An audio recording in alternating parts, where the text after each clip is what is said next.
సంగారెడ్డి జిల్లాలో ఒక కెమికల్ ఫ్యాక్టరీలో అయితే ఒక భారీ ప్రమాదం చోటు చేసుకుంది. అంటే ఒక రియాక్టర్ పేలిపోవడంతో ఇగో ఇది చూస్తున్నాం గదా! ఈ స్థాయిలో పేలుడు సంభవించింది. ఇక్కడ చాలామంది ఒక 20 మంది వరకైతే గాయపడితే 8 మంది వరకైతే చనిపోయారని జెప్పేసి ఇప్పటివరకైతే ఉన్న ఇన్ఫర్మేషన్.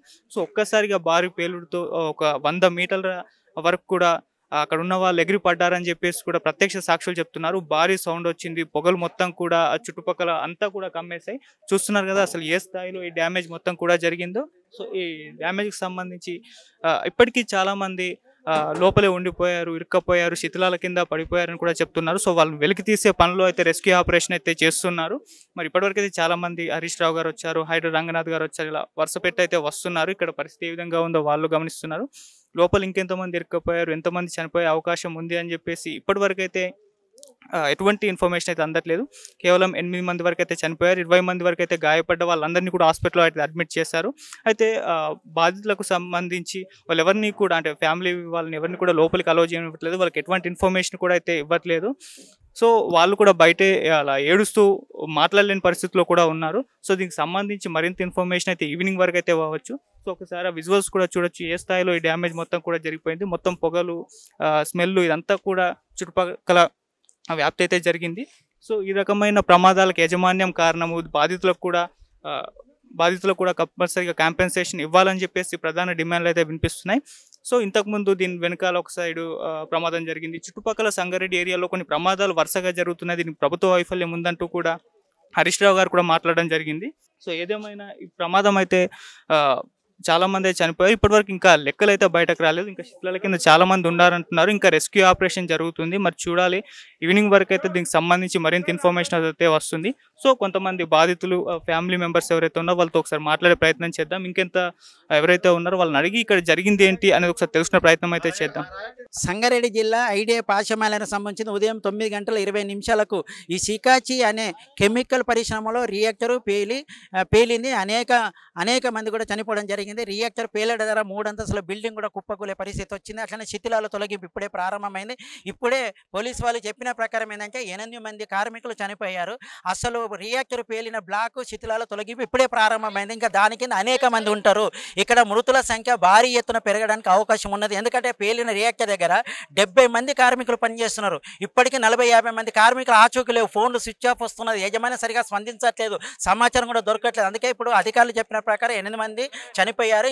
23 మంది హాస్పిటల్ ఉన్నారు. అక్కడ కూడా గాయపడిన వాళ్ళు కూడా చనిపోవడానికి కూడా అవకాశం ఉంటుంది. అందుకే పెద్ద ఎత్తున మరణాలకు కారణమైన యజమాన్యాన్ని కఠినంగా శిక్షించాలని డిమాండ్ చేస్తున్నాం. రియాక్టర్ ఎందుకు పేలింది? ఇప్పటిదాకా రియాక్టర్ పేలిన రిపోర్ట్లు కనుక పరిశీలన చేసినట్లయితే అవుట్డేటెడ్ రియాక్టర్ పెట్టడం ద్వారా అంటే ఇన్ టైంలో మార్చారు. వీళ్ళు లాభాలు గడిస్తారు. లక్షలు కోట్లు కావాలా తప్ప ప్రమాదాలు జరగకుండా చూడరు. కార్మికుల భద్రత చూడరు యజమానులు. వాళ్ళకి ఎంతసేపు డబ్బులు పిచ్చి డబ్బుల మీద అనేది తప్ప వేరే లేదు. అందుకే ఇది అవుట్డేటెడ్ మిషన్. రెండోది స్కిల్ వర్కర్లను ఉపయోగించాలి. అంటే ఎంఎస్సీ, బీఎస్సీ, ఎంఏ ఇటువంటి స్కిల్ ఉన్న కార్మికులు ఉపయోగించాలి. వలస కార్మికుల పనిలో పెట్టారు. అక్కడ వలస కార్మికులు ఒరిస్సా, త్రిపుర, బెంగాల్ ఇటువంటి సంబంధించి బీఆర్ఓలకు ఏం తెలియదు.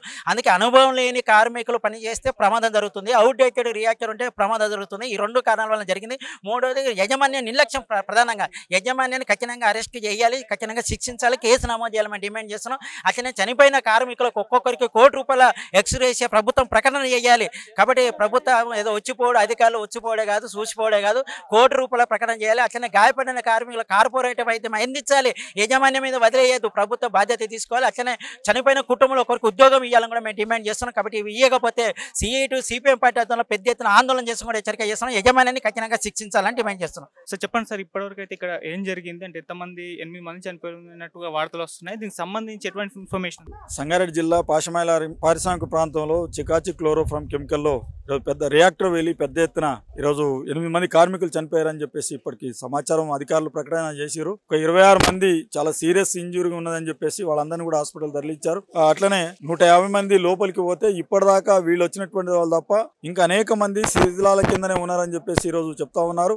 అధికారులు లోపల ఎవరిని రానివ్వట్లేదు. కానీ పెద్ద ప్రమాదం జరిగినటువంటి పరిస్థితి ఉంది. పూర్తిగా ఈరోజు యాజమాన్యం నిర్లక్ష్యం తప్ప ఇంకొకటి లేదు. యాజమాన్యాలకు కార్మికుల ఈరోజు ప్రాణాలంటే లెక్కలేదు, కార్మికుల భద్రత అంటే లెక్కలేదు.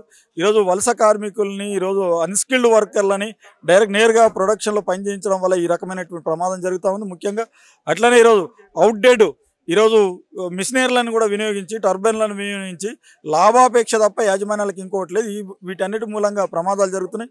ఇవన్నీ జరిగినా సరే తనిఖీలు చేయవలసినటువంటి ఇన్స్పెక్టర్ ఆఫ్ ఫ్యాక్టరీస్ అధికారులు మాత్రం నిమ్మకు నీరెత్తినట్టుగా వివరిస్తూ ఉన్నారు. ప్రభుత్వం కూడా ఈరోజు కార్మికుల భద్రత పట్ల పట్టించుకోవడం లేదు. ప్రభుత్వం నిర్లక్ష్యం వహిస్తూ ఉన్నది. ప్రభుత్వం వెంటనే ఈరోజు ఈ రకమైనటువంటి చర్యలు తీసుకోవాలి అని చెప్పేసి CITగా డిమాండ్ చేస్తూ ఉన్నాం. ఏ పరిశ్రమ యాజమాన్యం అయితే నిర్లక్ష్యం వహిస్తుందో ఆ యాజమాన్యాల మీద కఠినమైన చర్యలు తీసుకునేటటువంటి పద్ధతిలో ప్రభుత్వాలు చర్యలు తీసుకోవాలి అని చెప్పేసి CITగా డిమాండ్ చేస్తున్నాం. చనిపోయినటువంటి కార్మిక కుటుంబాలకు ₹1 కోటి నష్టపరిహారం ఇవ్వాలి. అట్లనే గాయపడ్డటువంటి కార్మికులకు అందరికీ కూడా కార్పొరేట్ వైద్యం అందించే రకంగా ప్రభుత్వం చర్యలు తీసుకోవాలి అని చెప్పేసి CITగా డిమాండ్ చేస్తున్నాం. లోపల ఎవరైతే కార్మికులు ఇప్పటికీ ఇంకా లోపల ఉన్నారో, శిథిలాల కింద ఉన్నారో, అవన్నింటినీ వెంటనే తొలగించి ఆ కార్మికులందరినీ బయటికి తెచ్చేటటువంటి పద్ధతిలో ప్రభుత్వం వెంటనే ఇంకా వేగంగా చర్యలు చేపట్టాలి అని చెప్పేసి ఈరోజు CITగా డిమాండ్ చేస్తా ఉన్నాం. ఫ్యాక్టరీకి సంబంధించిన వారా లేకుంటే మీరు యూనియన్? నేను CIT సంగారెడ్డి జిల్లా ఉపాధ్యక్షుని, కార్మిక నాయకుడిగా ఉన్నాను. కానీ కార్మికుల సంక్షేమం కోసం CITగా పనిచేస్తూ ఉంది. ఈ యాజమాన్యాలు రోజు ఏదో ఒక చోట పరిశ్రమలలో పెద్ద ఎత్తున ప్రమాదాలు జరుగుతున్నాయి, నష్టం జరుగుతూ ఉంది. ఇంత నష్టం జరిగినా సరే అధికారులు కానీ పరిశ్రమ యాజమాన్యులు కానీ ఈరోజు ప్రభుత్వం కానీ పట్టించుకోకపోవడం మూలంగా ఇవన్నీ నిర్లక్ష్యం జరుగుతున్నటువంటి పరిస్థితి ఉంది. దీనికి బాధ్యత ఎవరంటే ఈరోజు పరిశ్రమ యాజమాన్యం తప్ప ఇంకోటి కాదు అని చెప్పేసి మేము తెలియజేస్తా ఉన్నాం. कैसा हो गया इंसिडेंट, कुछ बताए बोले तो देखिए, अभी मैं ऐसा ही मैं ड्यूटी कर रहा था, मेरा साला भी ड्यूटी कर रहा था. दोनों ड्यूटी करते करते अभी मेरा साथ 2 बार मिल चुका है. नेक्स्ट टाइम लास्ट में जब मेरे को बोला कि जीजा जी चाबी मेरे को दीजिए, बोले तो मैं चाबी दिया उनको, मेरा लॉकर का चाबी. तो मैं बोला ठीक है, मेरा सामान बॉटल से है, गिर जाएगा देख के, बोला तो बोला ठीक है बोल के चाबी लिया. उसके बाद एक वो जाने का 15-20 मिनट के बाद सडन का ऐसा हो गया, आप काम हो गया. मैं मशीन चला रहा हूँ, मेरा डिपार्टमेंट पेपर कटिंग है, मैं पेपर कटिंग में काम कर रहा था. सडन का मेरा मशीन रनिंग में है, सडन का ब्लास्ट हो गया. अभी मेरा सामने मेरा 2 आदमी, मेरा डिपार्ट का 2 आदमी डेथ हो गया है. अभी और कितने आदमी अभी निखोज है, कहाँ कौन है किधर अभी पता नहीं चल रहा है. ఎంతమంది ఉంటారు దాదాపు లోపల ఇప్పుడైతే? 120-130 तक काम करते हैं आदमी. అంటే ఈ ప్రమాదంలో చిక్కుకున్న వాళ్ళు ఎంతమంది ఇప్పటి వరకు ఉండొచ్చు? ఎంతమంది బయటకు వచ్చారు? बैठक बोले तो अभी ऐसा आते रहते, चाय पीने के लिए चाय का टाइम था, चाय कोई टॉयलेट कोई बाहर ऐसा आते रहता है. ऐसा 15-20 आदमी तक बाहर आया है, बाकी आदमी अंदर ही था. अपने रिलेटिव्स कौन है? रिलेटिव्स बोले तो मेरा साला है, मेरा जान है, मेरा भाई जैसा है, समीर पाड़ी. वो अभी तक मेरे को नहीं मिल रहा है. అవి ఇన్సిడెంట్ ఇంతకు ముందు ఎప్పుడన్నా జరిగిందా? ఫస్ట్ టైం ఇప్పుడు ఇట్లాంటిది? फर्स्ट टाइम है, इससे पहले कभी भी नहीं हुआ ऐसा, कभी भी नहीं. ऐसा छोटा मोटा तो होता रहता है, ऐसा कुछ नहीं हुआ. ये फर्स्ट टाइम ऐसा हुआ है. पूरा कंपनी A to Z पूरा ब्लास्ट हो गया. రెస్క్యూ టీమ్ సరైన టైంలో వచ్చేసింది, మొత్తం ప్రాపర్గా చేస్తుంది. हाँ प्रॉपर. సో దాదాపు ఇప్పటి వరకు అయితే 8 మంది చనిపోయారని చెప్తున్నారు. అంతేనా, ఇంకెక్కువ మంది అయ్యే అవకాశం ఉంది? ఎక్కువ మంది అవుతుంది కానీ ఇగో ఇక్కడ సేఫ్టీ కూడా మంచిగా ఉంది, మంచి పని చేస్తారు. इसलिए मैं वो लोग को कुछ ये खराब नहीं बोल रहा हूँ, वो लोग बहुत अच्छा काम कर रहे हैं. मगर ये जो आज घटना हुआ, ऐसा कभी भी मैं भी आज नहीं, मैं कितना बार अभी कंटिन्यू में 3 साल से कर रहा है. इससे पहले मैं कितना बार आके जा चुका है, मगर कंपनी में कभी भी ऐसा घटना नहीं हुआ था. ये फर्स्ट टाइम ऐसा हुआ है, मैं फर्स्ट टाइम देख रहा हूँ. ठीक है. कौन है आपका लोग? मेरा बेटी का हस्बैंड है, जीजू है मेरा. कब तक काम करते हैं? 8 बजे आया, आज जनरल डे आया. क्या बोल रहे हैं अंदर? तुम पूछा? कुछ भी नहीं बोला, नहीं छोड़ता, नहीं छोड़ रहे अंदर? नहीं छोड़ता. आपने पूछा हमारा जीजू है, मैं अंदर जाते हैं? जाते बोली, बोला नहीं छोड़ता. इधर नेक जाओ बोला. इधर क्या बोल रहा है? इधर नेक रहा, मेरा बेटी नेक रहा, मेरा बेटी का हस्बैंड है. आपने कौन बताया इंसिडेंट हो गया? मेरा बेटी बताया, सुन गिरी मेरे को, मम्मी एक्सीडेंट हो गया आओ बोली, बोला मैं दूसरा गांव में आया. आप किधर रहते? इस्लामपुर में रहता उनको, मैं दूर में रहता. कब से काम कर रहे हैं आप? 1 साल 2 साल हो गया. 2 साल हो गया. మా అన్నయ్య అండి, ఎప్పటి నుంచి వర్క్ చేస్తున్నారు? 20 years నుంచి.